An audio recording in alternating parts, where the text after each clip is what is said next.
Hi, I'm Dr. Christine Taylor. 2 days ago now, I was hit with a monster anxiety attack. Now, I have generalized anxiety disorder, affectionately known as GAD, and I control it very well with an SSRI. It selects a brand of citalopram. My prescription ran out, however, unbeknownst to me. The provider wanted to see me before he would resubscribe. Resubscribe? Prescribe.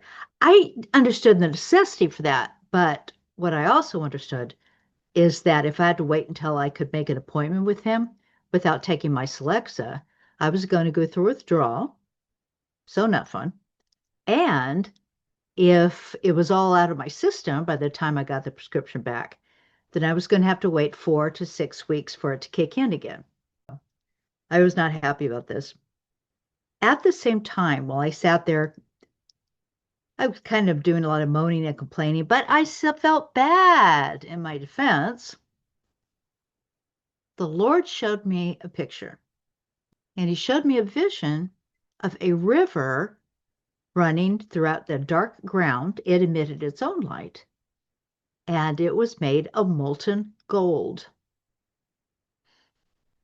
And I looked at that and I said, Lord, thank you, because I knew that what He was showing me was how I perceived joy, the joy of the Lord, which is separate from happiness and doesn't always feel that happy itself.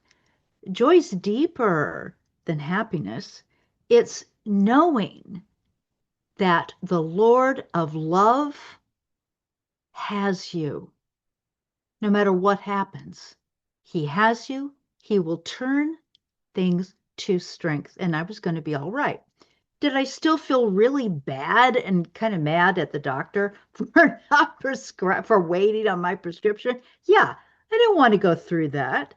But I also simply looked at the vision he implanted in my mind and thought, I'm all right. That's joy.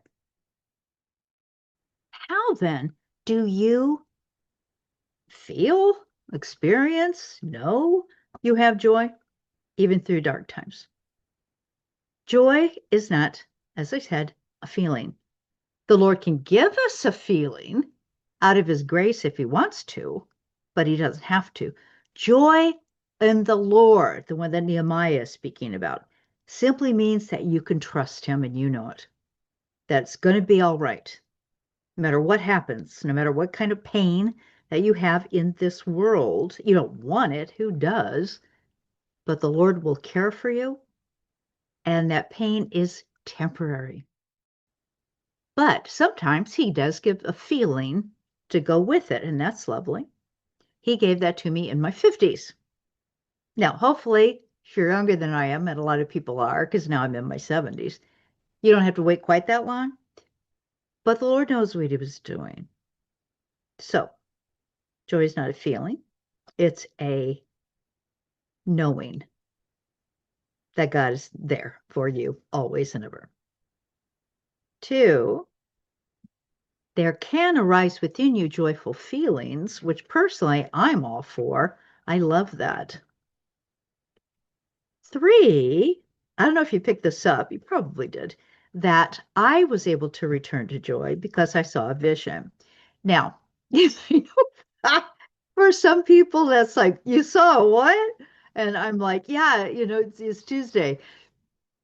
The Lord has granted me a gift of prophecy, which is usually not foretelling, actually. It usually is not. It mostly comes in the form of images, and mostly images that benefit other people. But He will also give me images of Himself and of His work to help me. This is one of these things. That's why it was very interesting, because I didn't just suddenly feel joyful. And you might. If you're going through something rough and then God gives you a feeling of deep and abiding joy, fantastic. Praise God. He didn't quite do that for me. What He did and has done before with a different image, with joy, is I see the God-given image, the one that He gave to me in His love, and I look at that river of molten water, molten gold, or the fountain of crystal living water that I also see. And I feel a feeling of joy because I'm looking at the promise. I am looking at a picture of God's promise. The joy of the Lord is your strength. So, putting this all together, if you have trouble perceiving joy, I almost hate to say feeling joy because joy is beyond feeling. But if you also feel so ground down, you just need to have a sense of the presence and love of God, ask. Sometimes when we ask, we only ask Him to solve our problem. We don't ask Him to say, Lord, please, this hurts and I don't get it. Could you help me with that part? And He will. Sometimes immediately. Sometimes it takes longer, but the time is always right. And often enough, when we are so set on the way we are thinking, feeling, or perceiving, relax your shoulders, take a deep breath, and say, Lord, show me.